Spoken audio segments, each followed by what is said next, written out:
Hello, Shri Shiv Mahapuran YouTube channel में आप सबों का स्वागत है, साथ में मेरा प्रणाम भी।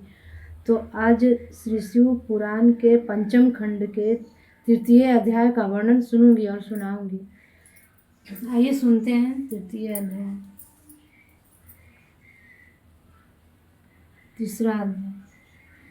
ब्रह्मा जी बोले, हे नारद, देवताओं को विदा करने के पश्चात विष्णु जी ने शिव पूजन किया। फिर माया द्वारा अपने शरीर से एक ऐसा मनुष्य उत्पन्न किया जिसका सिर मुड़ा हुआ था।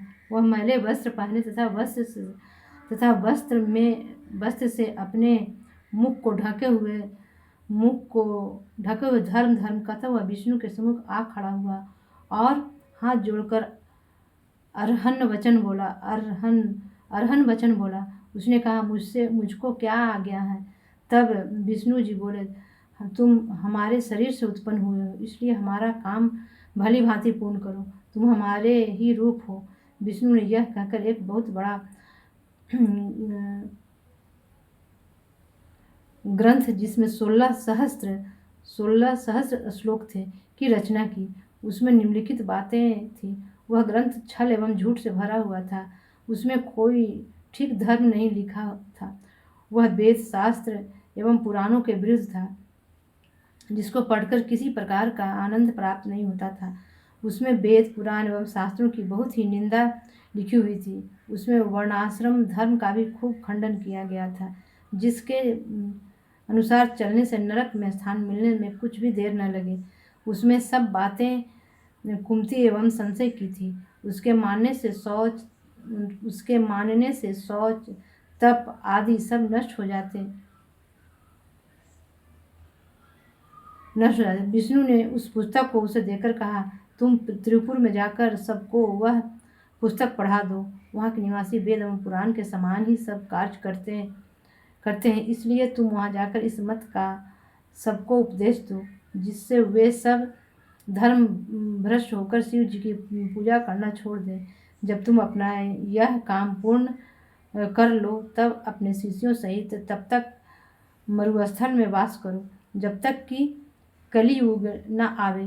तुम वहाँ गुप्त रूप से रहा करना। जब कलियुग का आरंभ हो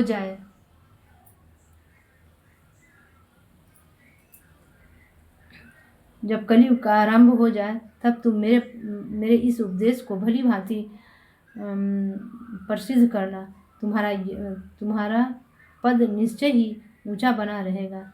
हे नारद, मुंडी ने विष्णु जी की यह आज्ञा प्राप्त कर अपने बहुत से शिष्य किए। तब विष्णु जी ने कहा, अब तुम वहाँ से विदा हो जाओ। हमारा एक नाम अरहन है, तुम उसका स्मरण करते रहना, फिर तुमको कोई भय न रहेगा। इस प्रकार विष्णु जी के आदेशानुसार मुंडी अपने शिष्यों सहित वहाँ से चलकर त्रिपुर पहुँचा। वहाँ उसने अनेक चेटक दिखाकर बहुत से लोगों को अपना शिष्य बना लिया। वहाँ ऐसा कोई भी न था जो मुंडी के पास जाकर शिष्य बने बिना अपना पुराना धर्म विश्वास लेकर घर लौट आवे। हे नारद, तुम भी शिव जी की लीला से मुंडी के शिष्य हुए, क्योंकि उसमें देवताओं का धर्म बनता था, फिर देवताओं का कार्य बनता था। फिर तुमने त्रिपुरासुर के पास जाकर मुंडी की ऐसी प्रशंसा की कि त्रिपुर भी मुंडी के शिष्य हो गए। मुंडी ने त्रिपुरासुरों से यह प्रण करा लिया कि हमारी बात किसी दशा में भी अमान्य न की जाए। यह बात मान लेने के पश्चात मुंडी ने अपने मुख पर से वस्त्र हटाकर त्रिपुर को अपना शिष्य बनाया तथा मंत्र दिया। फिर अनेक प्रकार के कर्तव्य तथा अकर्तव्य कार्य बता दिए। त्रिपुरा के शिष्य बन जाने के पश्चात फिर कोई ऐसा व्यक्ति न रहा जो मुंडी का शिष्य न बना हो।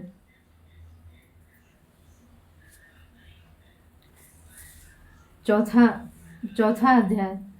ब्रह्मा जी बोले, हे नारद, त्रिपुर के चेला बनाने के पश्चात मुंडी ने उन्हें कई आदेश देते हुए कहा कि हे त्रिपुर, हमारा मत सब मतों से उत्तम है। जिसको नारद ने भी माना है। इस मत के ये मार्ग हैं कि यह संसार यह संसार यह संसार असाध्य है। इसका आदि अंत कुछ भी नहीं है, न तो इसका कोई करता ही है और न बनाने वाला ही है। सनातन से यह इसी प्रकार चला आ रहा है। समय आने पर यह स्वयं ही प्रकट होता है तथा इसी प्रकार समयानुसार अदृश्य हो जाता है। समय समय पाकर ही अच्छा बुरा कार्य हो जाता है। ब्रह्मा से लेकर घास मिट्टी तक जितने जितने प्राणी हैं वे सब मृत्यु के समान हैं। जीव ही ईश्वर है जो अपने इस शरीर में वर्तमान है। इसके अतिरिक्त संसार का और कोई भी स्वामी नहीं है। ब्रह्मा जी आदि जो देवता बहुत प्राचीन है वे भी अमर नहीं हैं, वे सब मृत्यु के वश में हैं। इनमें से कोई तो विलंब में तथा कोई शीघ्र मरता है, परंतु सबकी मृत्यु निश्चित है। यह निश्चित है कि समस्त शरीरधारी नष्ट हो जाएंगे, वे दुख सुख भोग कर पुनः जन्म लेंगे। समस्त जीव एक ही समान बराबरी का पद रखते हैं।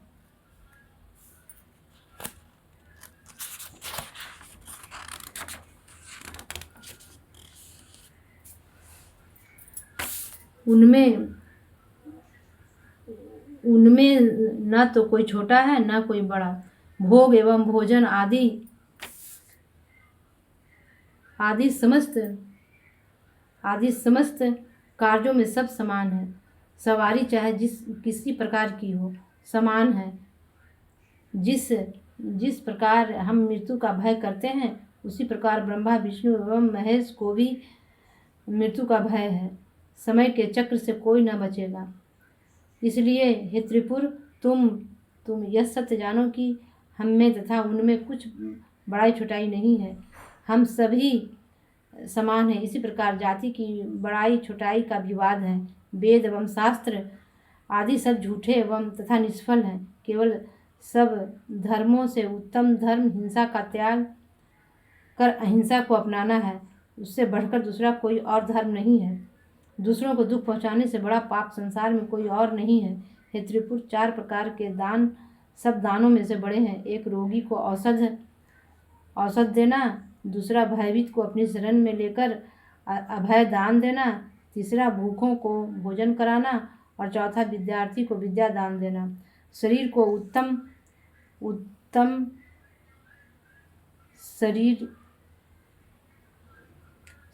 उत्तम औषधों से आरोग्य बनाए रखना चाहिए। नरक तथा स्वर्ग सब इसी संसार में है। जहाँ आनंद प्राप्त होता है वह सब स्वर्ग है तथा जहाँ दुख मिलता है वही नरक है। दुखों से वासना रहित मुक्त हो जाना ही परम मोक्ष है। वेदों ने प्रवृत्ति एवं निवृत्ति के 2 मार्ग कहे हैं। उनका तात्पर्य यह है कि जीवों को दुख पहुंचाना प्रवृत्ति धर्म है तथा उन पर दया एवं कृपा रखना निवृत्ति धर्म है। जो जीवों को मारकर तथा तिल जौ एवं घृत अग्नि में डालकर स्वर्ग की प्राप्ति की इच्छा रखते हैं वह उनकी सबसे बड़ी मूर्खता है।